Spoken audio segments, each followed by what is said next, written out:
Ya,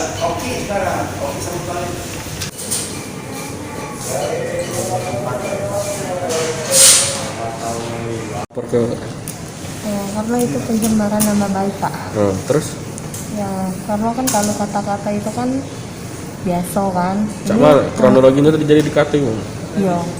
Kalau ini kan posting ke foto aku private. Posting ke foto kamu. Iya. Terus? Ngata-ngatain segala macam yang tidak yang sudah berlebihan kayak itu. Ya tidak wajar ya. Siapa dia itu Pak, kenal gitu? Itu tuh musuh aku lama. Kawan apa? Kawan SMA apa cawan? itu laki dia tuh mantan pacaran dengan aku. Mantan laki dia tuh masih galak dengan aku kayak itu. Jadi betina itu posting foto kamu di Facebook dia? Iya. Ngato-ngato aja ya? Nggak sering Pak? Sudah sering, tapi seringnya tuh tidak posting foto. Kata-kata ini kan posting foto kan berarti tujuannya dengan aku kayak itu.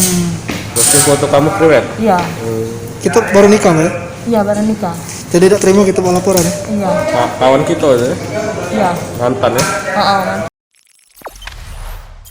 Jangan lupa subscribe, share, komen, dan like ya.